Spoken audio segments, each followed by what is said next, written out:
छात्रों नमस्कार। आज हम बात करेंगे इब्राहिम लोदी की, जिसने दिल्ली सल्तनत पर 1517 से 1526 ईस्वी तक शासन किया। यह लोदी वंश का अंतिम शासक था और 1526 में इसे बाबर ने पराजित करके भारतवर्ष में मुगल वंश की स्थापना की। तो छात्रों, आरंभ करते हैं। सर्वप्रथम हम बात करते हैं इब्राहिम लोदी के राज्यारोहण की। डॉक्टर अवध बिहारी पांडेय के कथा अनुसार सिकंदर लोदी ने अमीरों की एक सभा दिल्ली में आमंत्रित की थी। यह सभा उसने अपना उत्तराधिकारी निश्चित करने के संदर्भ में बुलाई थी, परंतु उस बैठक में राजकुमार आमंत्रित नहीं किए गए थे। सभा में अमीरों ने सिकंदर के साम्राज्य को 2 भागों में विभक्त करने की इच्छा प्रकट की, क्योंकि वे यह नहीं चाहते थे कि सत्ता अब एक व्यक्ति के हाथों में केंद्रित रहे। सिकंदर लोदी के जलाल व इब्राहिम लोदी 2 पुत्र थे, अतः उसने जलाल को जौनपुर का स्वामी बनाना चाहा तथा इब्राहिम लोदी को दिल्ली का सुल्तान बनाना चाहा। इस विभाजन से सामंत गृह युद्ध की संभावनाओं को भी समाप्त करना चाहते थे, परंतु फरिश्ता की मान्यता है कि यह विभाजन का प्रस्ताव इब्राहिम के व्यवहार व उसकी जिद के कारण किया गया। इब्राहिम ने इस विभाजन को स्वीकार नहीं किया था, जबकि शहजादा जलाल ने इसे स्वीकार कर लिया था। इस विभाजन के उपरांत रापरी का हाकिम खाने जहां नूहानी इब्राहिम को बधाई देने दिल्ली आया था। इस समय नूहानी ने राज्य विभाजन की कटु आलोचना की। इब्राहिम ने जलाल को दिल्ली बुलाया। जब उसने राजधानी आने से इनकार कर दिया तो इब्राहिम ने कालपी के समीप के सूबेदारों से जलाल के प्रति स्वामी भक्त न रहने का अनुरोध किया। सरदारों द्वारा इस प्रस्ताव को स्वीकार किए जाने पर इब्राहिम ने 21 नवंबर 1517 ईस्वी में अपना राज्याभिषेक कराया। उसने भी अपने पिता की भांति अमीरों को प्रसन्न करने के लिए उन्हें उच्च पद दिए तथा उन्हें खिलतें दी। अब छात्रों, हम उसकी विदेश नीति पर प्रकाश डालेंगे। विदेश नीति के अंतर्गत आता है सर्वप्रथम ग्वालियर विजय। इब्राहिम अपने पिता की भांति साम्राज्यवादी तो नहीं था, परंतु वह अपने पिता से प्राप्त राज्य को कायम अवश्य रखना चाहता था। ग्वालियर ने दिल्ली की अधीनता अब तक स्वीकार नहीं की थी और वह कई बार दिल्ली को चुनौती दे चुका था। इसके अलावा यहाँ के राजा ने जलाल को अपने यहाँ शरण दे दी थी। सुल्तान ने वहाँ अपनी सेना भेजी तथा ग्वालियर का किला घेर लिया। वहाँ के नरेश विक्रमाजीत ने सुल्तान की अधीनता स्वीकार कर ली। इब्राहिम लोदी ने ग्वालियर अपने अधीन कर लिया और विक्रमाजीत को शमशाबाद का हाकिम नियुक्त कर दिया। इस वजह से इब्राहिम की प्रतिष्ठा बढ़ गई। विदेश नीति के अंतर्गत अब हम इब्राहिम के मेवाड़ के शासक राणा सांगा के साथ संबंधों पर प्रकाश डालेंगे। राणा सांगा और इब्राहिम लोदी के मध्य 1517 में खातौली का युद्ध हुआ था, जिसमें राणा सांगा विजयी रहा था और इब्राहिम लोदी पराजित हुआ था। इब्राहिम लोदी मध्य भारत की ओर बढ़ना चाहता था, परंतु उसके मार्ग में मेवाड़ का महाराणा बाधा प्रस्तुत कर रहा था। इसके अलावा उसने मेवाड़ का कुछ भाग दबा भी लिया था। अतः उसने मियाँ मक्खन के नेतृत्व में एक शक्तिशाली सेना मेवाड़ पर आक्रमण करने भेजी।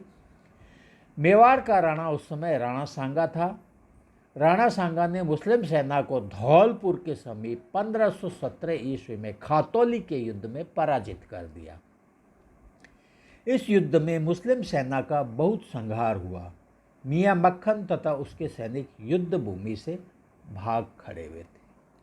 अब हम इब्राहिम लोदी की गृह नीति पर नज़र डालते हैं। गृह नीति के अंतर्गत सर्वप्रथम इब्राहिम लोदी व जलाल खां के मध्य संबंधों पर चर्चा करेंगे। आरंभ में इब्राहिम ने जलाल को कालपी का स्वतंत्र शासक मान लिया था, परंतु शीघ्र ही यह उसकी भूल प्रतीत हुई। अतः उसने उसे दिल्ली आमंत्रित किया।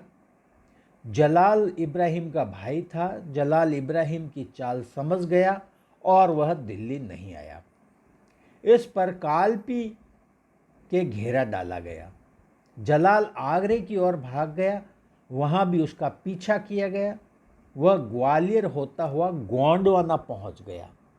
वहाँ पर वह गोंड लोगों द्वारा बंदी बना लिया गया तथा उसे सुल्तान के पास भेज दिया गया। सुल्तान ने उसका कुछ समय बाद वध करवा दिया। इस प्रकार इब्राहिम लोदी अब निर्विवाद सुल्तान बन गया। अब हम देखेंगे अफगान अमीरों के साथ उसके संबंध और संघर्ष। सिकंदर लोदी ने अफगान अमीरों की स्वतंत्रता का अपहरण कर लिया था। अतः इब्राहिम के शासनकाल में अफगान अमीरों ने अपनी लुप्त गरिमा को पुनः प्राप्त करने का प्रयास किया, परंतु इब्राहिम ने भी दरबार के लिए निश्चित नियम बना दिए थे। उसने पुराने अमीरों के अहंकार को समाप्त करने की दृष्टि से उनकी अवहेलना कर युवा अमीरों को उच्च पदों पर आसीन करना प्रारंभ कर दिया। उसने उनको जमी बोस दंडवत प्रणाम करने को बाध्य किया। यह प्रथा भारत में बलबन ने शुरू की थी। पैबोस और सिजदा की प्रथा, यह मध्य एशिया की प्रथाएं थी जो बलबन ने दिल्ली सुल्तनत में लागू की थी। जबकि अफगानों में अफगान शासक और अमीर अपने आप को एक समान ही मानते थे। उनके समक्ष जब ये जमी दो बोस की प्रथा लागू की गई तो अफगान अमीर नाराज हो गए। जमी बोस में दंडवत प्रणाम करना पड़ता था। दरबार में जब कोई अमीर एंटर होता था तो उसको दंडवत होके सुल्तान को प्रणाम करना पड़ता था। दरबार में उन्हें करबद्ध होकर अनुशासन में खड़ा रहना पड़ता था। अमीरों ने इसका विरोध किया तो शाही सेना ने अमीरों का निर्दयता से दमन आरंभ कर दिया। आजम हुमायूं जो जलाल से जा मिला था, जेल में बंदी कर दिया गया। वह जेल में ही मर गया। इससे आजम खां के दूसरे पुत्र इस्लाम खां ने विद्रोह कर दिया। उसने आगरे की ओर कूच किया। इसी बीच अन्य अफगान अमीर भी उससे मिल गए। इस प्रकार इब्राहिम स्वयं सेना लेकर विद्रोहियों के दमन के लिए रवाना हुआ। शेख राजू बुखारी ने दोनों दलों में समझौता करवाना चाहा, पर वह इसमें असफल रहा। विद्रोहियों ने अपने नेता आजम खां शेरवानी की मुक्ति चाही।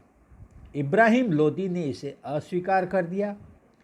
इस पर अफगानों के मध्य भयंकर युद्ध छिड़ गया, जिसका कि अहमद यादगार ने अपने ग्रंथ मखज़ाने अफगाना में विशद वर्णन किया है।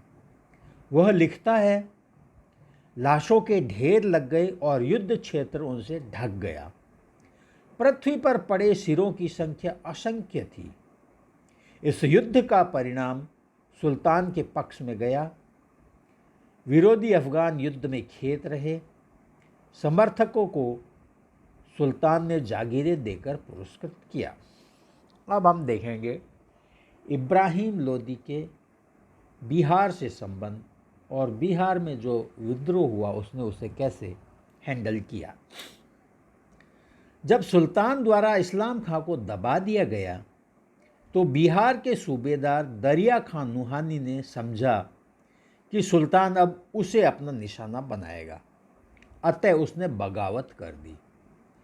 परंतु अभाग्यवश इसी समय उसकी मृत्यु हो गई और उसके पुत्र बहादुर खान ने विद्रोह का झंडा बुलंद किए रखा। उसने अपने को स्वतंत्र शासक घोषित कर दिया और अपने नाम के सिक्के ढलवाए। इब्राहिम ने उसे दबाने का प्रयास किया, परंतु वह असफल रहा और बहादुर खान ने संभल तक अपना राज्य स्थापित कर लिया। अब हम देखेंगे इब्राहिम लोदी के दौलत खां के साथ संबंध। बहादुर खां के विद्रोह ने इब्राहिम को और चौकन्ना कर दिया। अमीर अब उसके विरोधी हो रहे थे।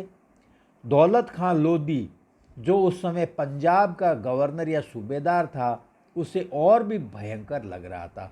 अतः उसने दौलत खां लोदी को दिल्ली बुलवाया, तो उसने अपने पुत्र दिलावर खां को भेज दिया। इससे इब्राहिम लोदी की शंका और बढ़ गई। उसने दिलावर खां के साथ अभद्र व्यवहार किया। इससे दौलत खां और भी नाराज हो गया और उसने काबुल के सुल्तान बाबर से मित्रता करने का प्रयास किया, जिसने कि भारत विजय के प्रयास आरंभ कर दिए। अब हम देखेंगे छात्रों इब्राहिम लोदी व बाबर के मध्य संबंधों को।